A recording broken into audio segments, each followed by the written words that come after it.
Welcome.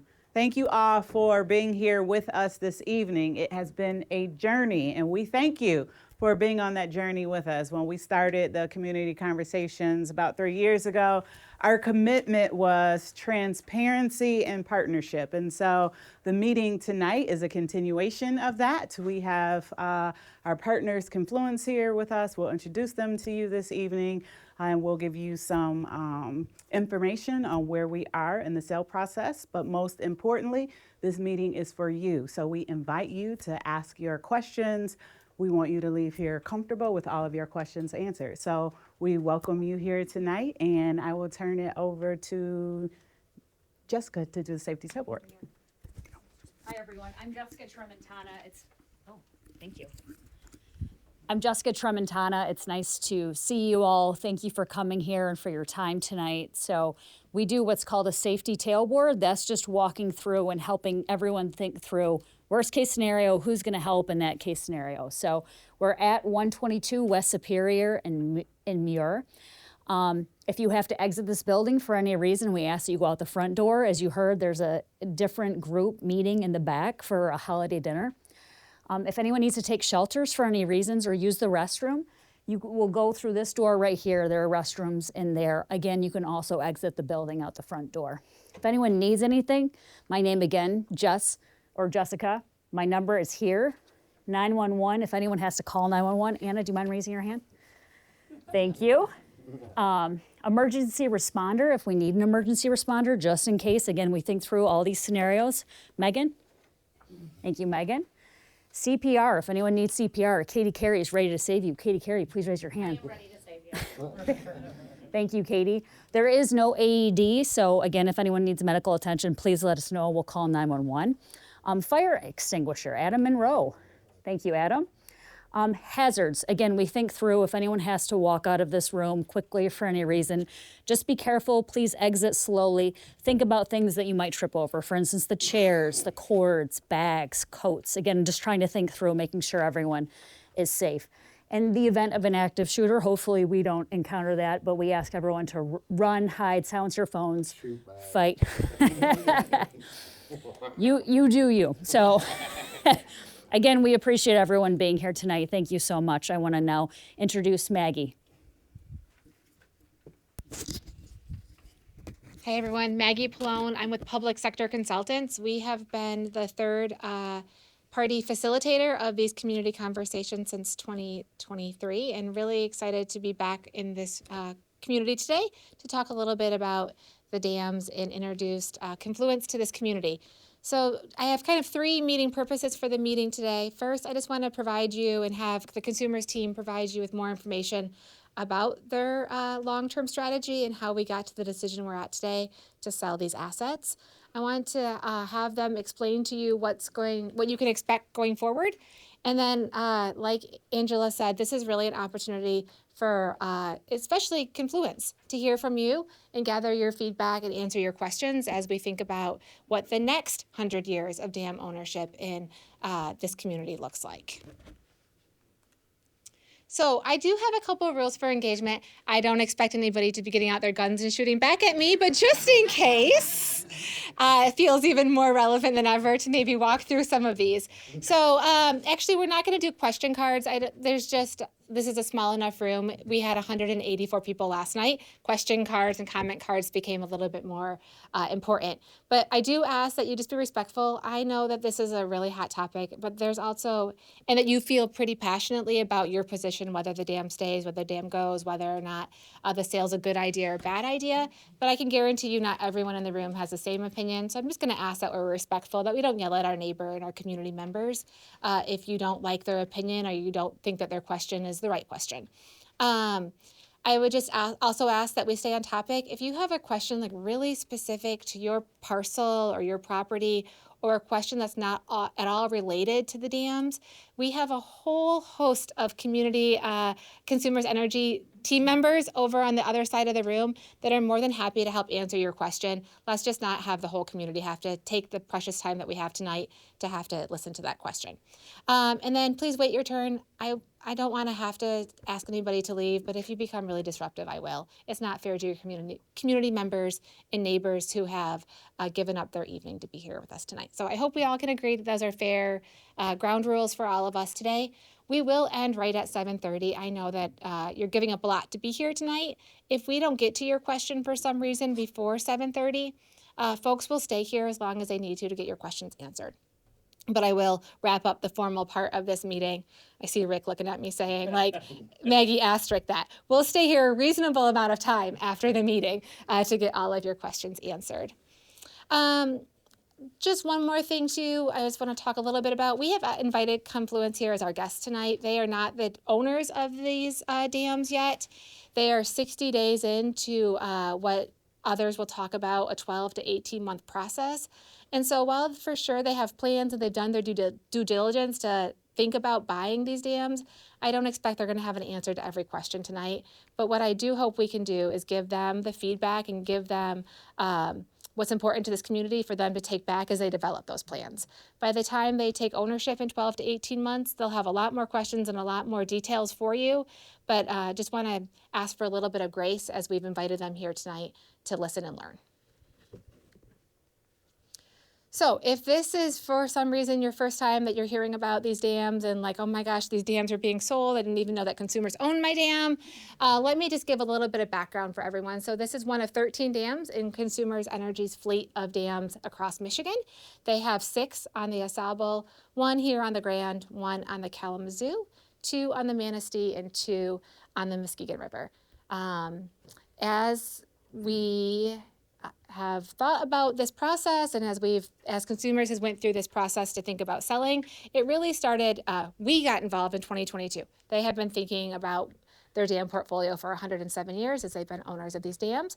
But in 2022, as they started thinking about relicensing happening in the next 15 or so years, they, and Rick will talk a lot more about this when he comes up tonight, began a detailed multi-year review of these assets. As part of the relicensing process that will happen starting in 2034 and going into 2040. So these dams, you know, if you've been in these meetings before, you've heard us talk about both the age of the dams and their megawatt capacity that they generate. This just kind of helps you think about the whole portfolio of Consumers Energy fuel sources. The dams are part of that 30% renewable energy. They are about less than 1% though of the overall fuel sources for Consumers Energy's full fleet of fuel sources. So this is our 3rd community meeting. I see some familiar faces in this room. We started doing these community meetings in 2022. We went and had 25 meetings with each of the different dam communities. We had meetings with both small groups of local officials and then big public meetings. We've had like 80 people in this room before. We have had 30 people in this room before. We've had meetings of up to 300 folks. We also did an online survey and got feedback from property owners in 2022. And we did a couple webinars just to try to educate everyone about this process, right? You've owned these dams for 100 years. All of a sudden we're coming in and saying, hey, something might change. And so we came into communities and said something might change. And you all said, whoa. Before something changes, we need a lot more details. And so in 2023, PSC, my company, with the support of Consumers Energy, actually did a couple more studies. The community said these dams are incredibly important to our economic way of life and didn't have any way to quantify that though, right? You were all telling us these dams are important, these dams support a recreation base, they support our tax base, and so we actually took the time to quantify that. So in 2023, in addition to doing all of the public meetings again, we also completed 13 economic studies, 1 for each river community. And then, so what we were looking at in 2023 was the economic contribution. What do these dams actually contribute, these lakes contribute to the economy? And then we came back and you all said, okay, but we need more data still, even more. And so in 2024, we actually did the opposite. What would happen to the economy if we took these out? So one was helping us understand what the tax base is and how they contribute to the economy. The other one was what would be the impact if they were to go. And so in 2024, PSC completed those studies. All of these studies are publicly available on Consumers' website, one for each of the dams and then an overall study, so you can find those there. But then we also said, okay, we've come to the community twice and we've talked to these big groups and we still don't have a decision to share, but we've heard how important these dams are to the prosperity of the regions and the communities. And so we formed what we called prosperity groups in 2024, which were a group of, some of you were in the room here today that were in part of those, local officials, business owners, concerned citizens, environmental groups, to help us tell consumers on behalf of the community what prosperity would look like if consumers were to sell the dams, if consumers were to relicense the dam, and if consumers were to remove the dams. Like, how could we ensure, with consumers' support, that these communities are prosperous regardless of outcome? And so we completed that work in 2024, and you can actually, again, the full report from this community and all of the communities are up on the website. But for Weber, this is kind of the 4 main priorities we heard. That regardless of what happens to the dam, you guys told us, outdoor recreation and tourism is incredibly important. And it can look different whether the dam is here or not, but ensuring that exists in this community was really important, and having people invest more in that is really important to this community. A healthy river habitat was incredibly important to this community. We heard it in this community, that sentiment, more than maybe anywhere else that we were. Property values and taxes, we know that this dam is an incredibly important tax asset in this community. And so just thinking about what that means if that were to go or stay. And then above all, regardless of ownership, the continuing safe operations and maintenance of the dam was a critical component. It's an old asset that has a lot more life in it, but ensuring that it's maintained in a way that you've come to expect was incredibly important to this community. So with that, Rick, you can introduce yourself, and then you can take over the slide deck. Good. Well, good evening.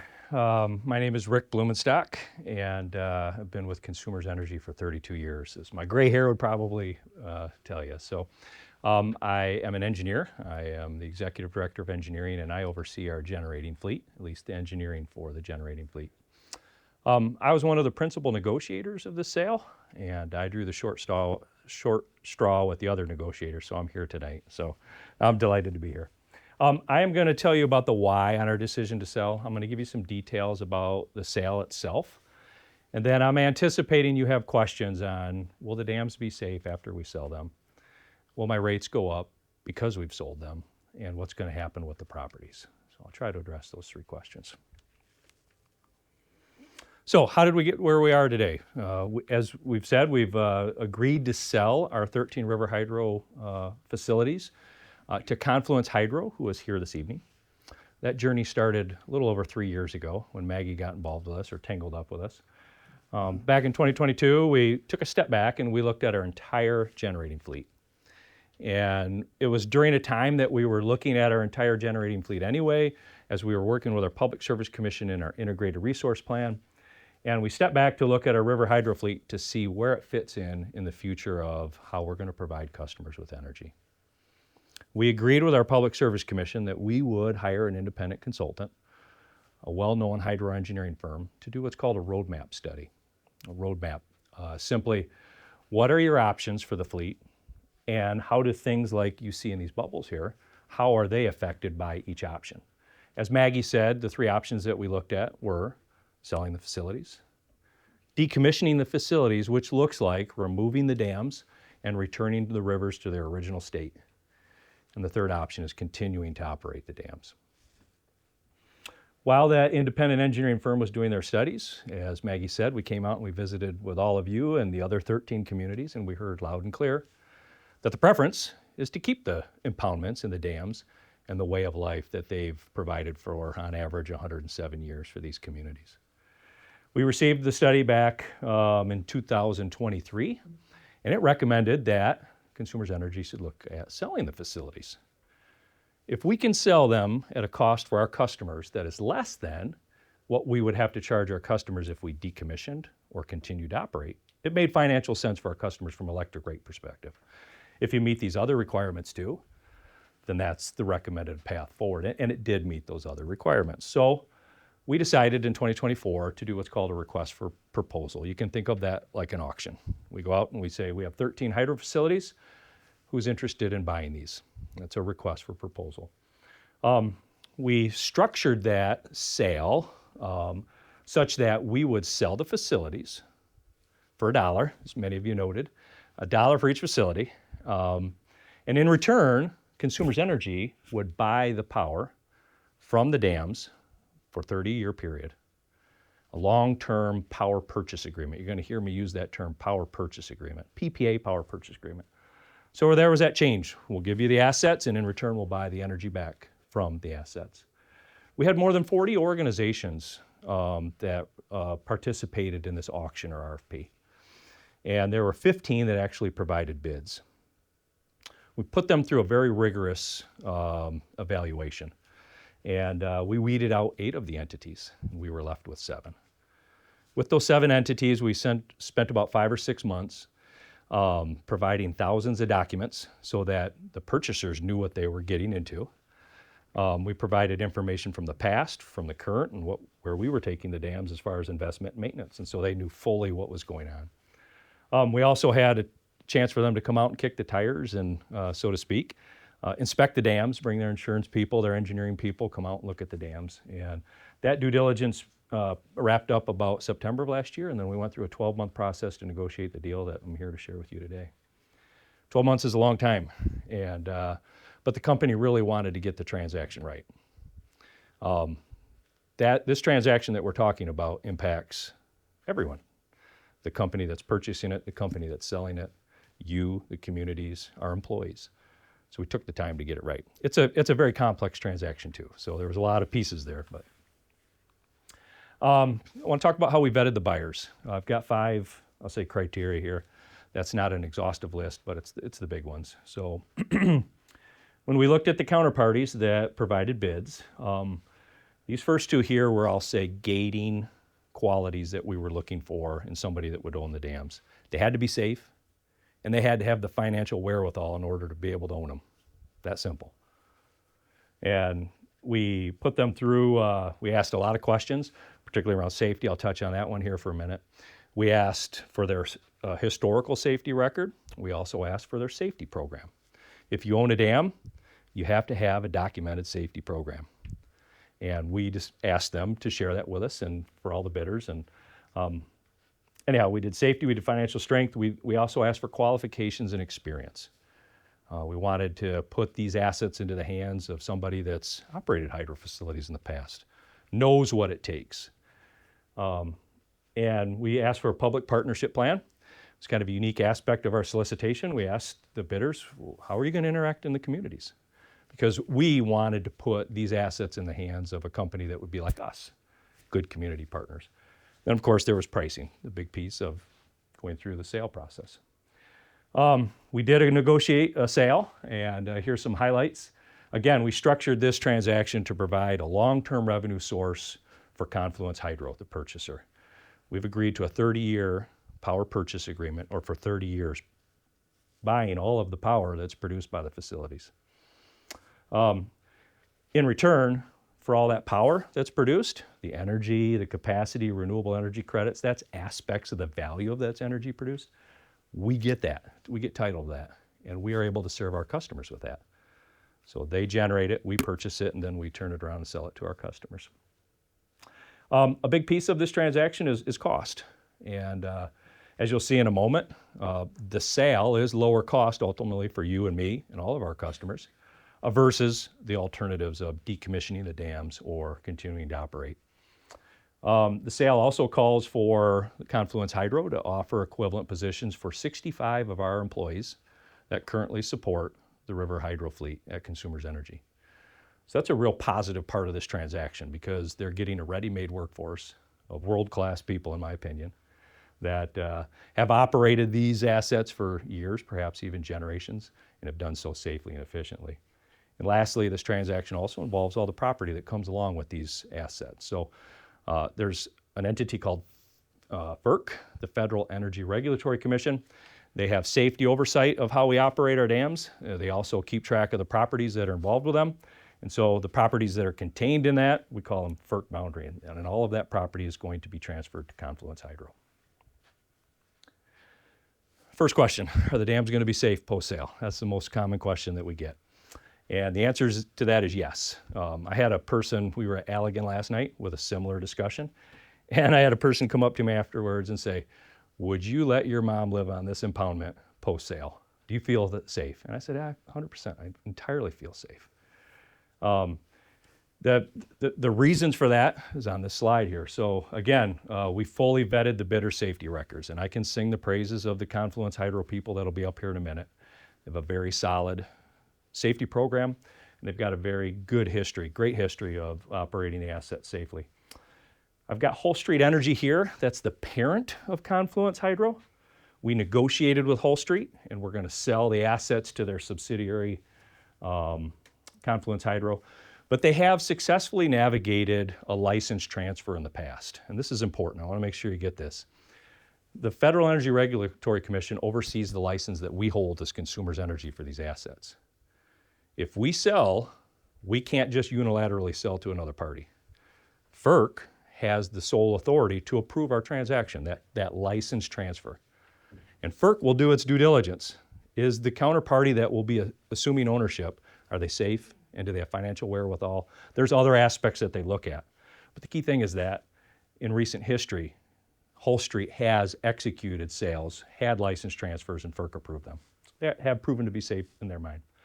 The FERC requirements are not changing, pre-sale, post-sale. The requirements that we have for the safety regulatory oversight from FERC will be the same requirements that the new owner will have. And lastly, the secret sauce to keeping these facilities safe are the employees that we have that work on them. Again, we're going to offer positions to all of our employees on the River Hydro organization to go to Confluence Hydro. The folks with their same mindsets, their behaviors, their approach to work that have operated these assets safely will be transferring to Confluence Hydro. Second question, will my rates go up? So that was a big part of our approach with our Public Service Commission to prove that this was in our customers' best interest to sell the assets. And that is that the cost of selling is lower cost than decommissioning or continuing to operate. So what we did is, I'm showing you a chart here. We've got 3 lines.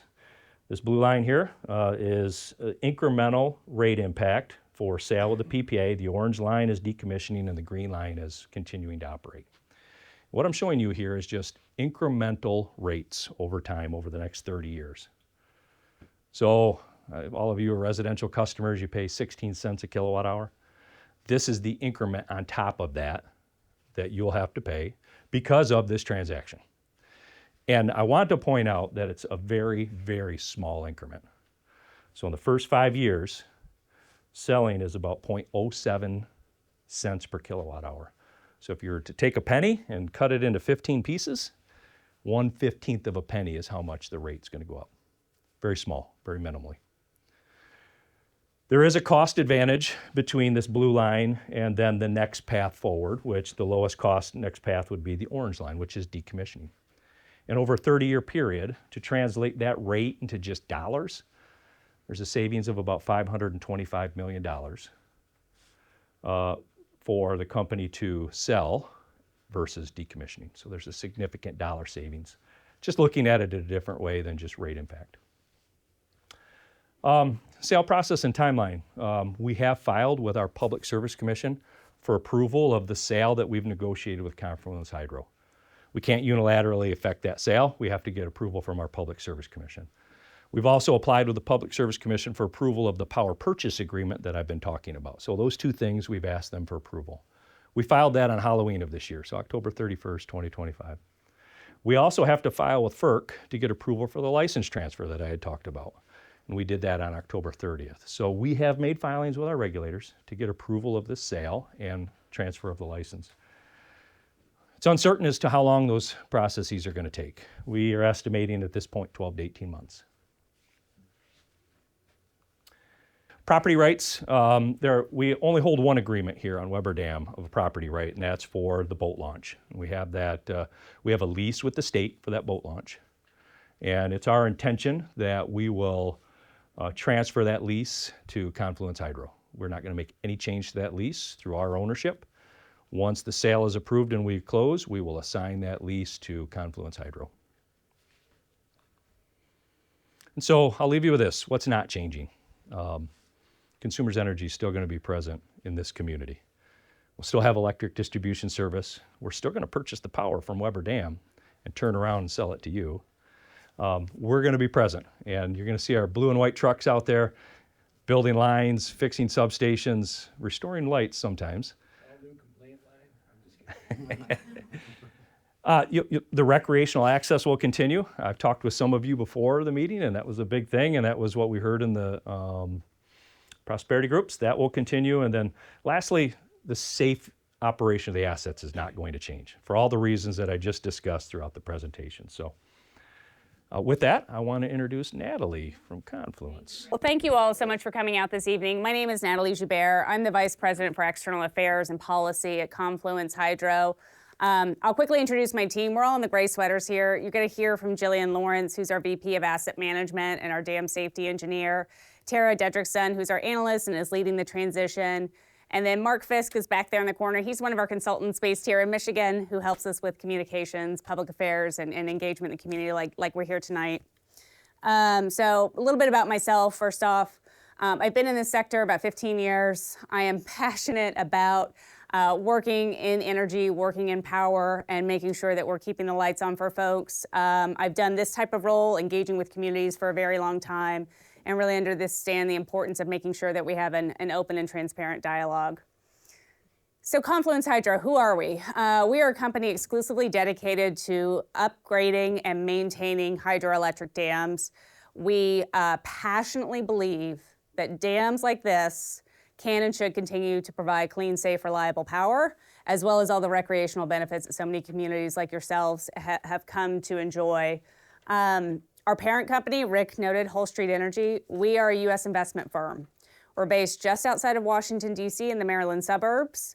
We own, operate, upgrade power facilities across the U.S. We were founded by executives from large power companies and utilities who have a deep expertise in this sector and a deep and growing expertise, particularly in hydroelectric dams. So our vision, I know Jillian's gonna get in a lot more details, but to kind of answer the initial question that we got, we are here to refurbish, modernize these dams, get them ready for relicensing, and make sure that they're gonna be here for the long term to deliver power and benefit your community. How do I know we can do that successfully? There's really three key things. I think Rick touched on all of them, but want to emphasize them again because they are really going to be the tools for why we can be successful here in Michigan. First, it's that existing Consumers Energy workforce, about 65 employees who currently manage the hydro fleet. We have offered them commensurate positions with Confluence Hydro to continue safe operations. When we were diligencing this deal, looking through all the records, it really was the quality of the workforce that piqued our interest. You know, they're professional, they're experts, they're gonna help us along this journey in an incredible way. And I understand they've been great partners and neighbors in your community, so we're so excited to welcome them to the team. Financial capabilities. There's really two key things here. Rick talked about that power purchase agreement, that 30-year long-term agreement that we have negotiated with Consumers Energy in which they are gonna buy the energy produced by these dams. That is going to provide us at Confluence Hydro a secure, sustainable source of revenue to make the upgrades necessary to get these relicensed and keep these operating safely for the long term. In addition, there's a lot of improvements that we're looking to make in the nearer term before the end of that 30-year power purchase agreement. Hull Street Energy, our parent company, has made a significant capital commitment to make those upgrades in the coming years. And then finally, and I'm gonna let Jillian get into a little bit more detail about this, but it really is our experience and expertise doing this type of work for small river-run hydros like we have here. In total, when we were pursuing this opportunity, we calculated the team at Hull Street Energy, in addition to hydro dams that the firm has owned, operated, and upgraded, in our experience over our careers, we've worked on similar projects totaling about 100 dams worth 3 gigawatts of power. So again, this is core to our business, deep to our talents and capabilities. Moving on, I know Rick said, when they were going through potential buyers, it was really important that they found a partner who equally valued engagement with the community, and we do. That is why we are here tonight. We are committed to the safety and prosperity of your communities.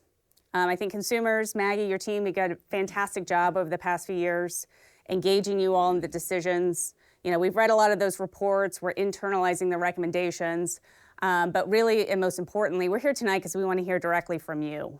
Share your questions, share your perspectives. We are here. We are excited to be here in your communities and look forward to being partners together. In exchange, I think I'll ask and maybe reemphasize some things Maggie said earlier. We're just a few months into this, so I know there's going to be some questions that we may not have all the answers to, but I'll commit to you that we will stay in communication. We will get you those answers when available, but we're still several months away from being the owners and operators here. And, have an open mind. I think we're so excited to be here. We're excited to keep these dams operating safely. And really look forward to hearing from you again. Thank you so much for coming out. I'm going to transition to Jillian. She's going to talk a little bit more about our experience and our path going forward. And I need to transition the mic. All right, here, can I clip it to you? Make it more seamless. Boom. Perfect. Wonderful, thank you.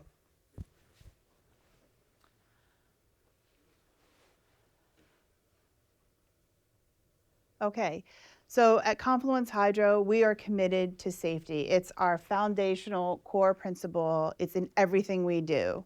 And on a personal note, it is in everything that I've done. It is, if I go back in a little bit of my early beginnings and background, I started working for a dam safety program in the state of New Jersey as a regulator. And it's in this role where we were overseeing 1,800 dams. My core focus and responsibility was really ensuring that these 1,800 structures were safe, and for the structures that weren't safe, that we brought them into a safe and compliant state so that we were protecting the public and the residents in and around surrounding these lakes. And so how we did that, what we did is we partnered with owners and their consultants for dams that were not meeting current criteria, and we helped guide them to make the necessary repairs to bring their dams into state standards so that they were meeting the requirements and safe. For the dams that had been deteriorated due to age, weather conditions, we helped, again, the owners and their consulting engineers make recommendations to make those necessary improvements to bring dams into compliance. And lastly, for the dams that were compliant, we wanted to continue to make sure that they were compliant. So that was a core focus and something that was ingrained in me in my little over 15 years there. And that's something that I bring with me to each role that I have. Especially in Confluence Hydro's leadership team, where we have, as Natalie mentioned, decades of experience successfully owning and operating not only hydroelectric facilities, but other power plants. A nod to our track record under our Central Rivers Power. We owned and operated over 47 hydropower electric facilities from the East Coast to the West Coast, operating in a little over 13 different states. In several of the different FERC regional offices, I think 4 different offices. It was with this fleet of hydros that when we took them on, some of the hydros, past ownerships had neglected some of them, lacked reinvestment, and it was our commitment to invest over multiple millions of dollars into dam safety and environmental concerns. What we did is we took dams that had water retaining structures and their spillways and made significant structural and concrete repairs.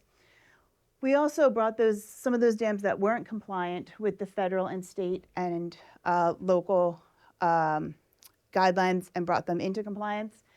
And then we also experienced successfully relicensing projects. For those of you that don't know, relicensing takes a really long time, takes somewhere between 10 years. And it starts with studies, analysis, investigations, community outreach, understanding the goals of the community and the stakeholders in the process, and then consultation with the agencies as you pursue your FERC license. We were successful in securing 4 new licenses for our projects and then initiating dozens others. In addition to the dams and relicensing, we also have core competencies in making refurbishments into the hydropower units themselves. Under our previous ownership, we made upgrades to 24 units at 15 different facilities. And the reason we're so passionate about hydro is that it's our core energy resource. For those of you that know, in Michigan, across the country, energy was the first energy resource to put electrons on the grid. It was the first energy resource to send electricity to the homes. The first home light bulb was lit by electrons produced by hydropower. I think that's about debate. I've heard last night it was maybe in Grand Rapids, but the one that I'm most familiar with is in Appleton, Wisconsin in the late 1890s. It also supported and spurred the Industrial Revolution, or industrialization, where the mills were converting mechanical energy into work product, and hydropower was the resource that allowed it to change from mechanical output to electrical output, allowing mills to expand and really energize the U.S. and incentivize us to advance technology-wise. Therefore, our mission is to take these resources that have been foundational since the beginning, but continue to have a benefit and a resource as we continue to add new energy resources to the mix. These base load facilities are still incredibly valuable, and we see value in them. So our mission is to rebuild them and modernize them for the North American fleet. And we'll do so by improving these facilities so that they can continue to provide safe and reliable power to the electric grid for generations to come. For those of you that are excited to see your impoundment stay, we are committed to investing the necessary money and resources so that we can sustain the dam and the hydroelectric facility for the long term. And our vision for the river hydros is really predicated on 3 things. I'll say safety again, clean, reliable, so that it can sustain for future generations. We have a found passion for taking these legacy resources and making the necessary reinvestments in them to modernize them as we prepare for relicensing. For this dam, for Weber Dam, that means investing in the spillway, concrete work, masonry repairs at the powerhouse, looking at the units and making upgrades for equipment that had been installed somewhere upwards of 100 years ago, making them more efficient so that we use the same amount of water, we are able to extract more power out of them, and so that we are doing it in an efficient way that really doesn't change the overall operation characteristics that they presently have. And so right now, as you had heard, during our 1.5-year diligence process, we obtained all of the documents from Consumers Energy. We performed site tours. We used all of this information. We secured separate independent engineers. We took their capital improvement plan. We looked at it, we vetted it to make sure that we had enough insight, knowledge, and enough capital to invest in these facilities so that we can secure them for the long term. So we're looking into improving these dams, like I said, for the community, the workers, the environment, making those upgrades, investing in the units for enhancing efficiency and reliability operations, and increasing that clean energy production. I think that's it. Next up, Maggie. Okay, like we said, I'm going to hand it over to Angela to wrap us up, but just want to remind folks of a couple things. We're not going to hear anything for a while. So it's not that anybody's going intentionally dark, it's just that the process is the process, and it takes a while to go into the regulatory, my words, not their words, black box. So if you don't hear anything, don't think that's because they're intentionally not trying to tell you something. It's just now the process is going to be the process. Second, we have been recording this meeting. I think you all saw signs when you came in. If your neighbors couldn't be here tonight, the presentation will be posted online sometime early next week on consumersenergy.com/hydrofuture. And they can see that presentation there, and the presentation and the video recording will be available online next week. Angela, you want to wrap us up tonight? All right, sure. So thank you all for coming out and being with us this evening. A lot of questions about community engagement, what happens, who's going to be around. We will be here. We are not going anywhere. Consumers Energy, count on us. It is not just a slogan, it's our commitment, it's our partnership. So we will continue to be here. We will continue to be your partner. And so Jessica and Becky, who are your community partners here, we're here. So we will continue to be here. Any questions that you continue to have will be around or both teams will be here to continue the discussion tonight. If you have any additional questions, let me just sincerely thank you for your time being with us tonight. Thank you so much for coming out.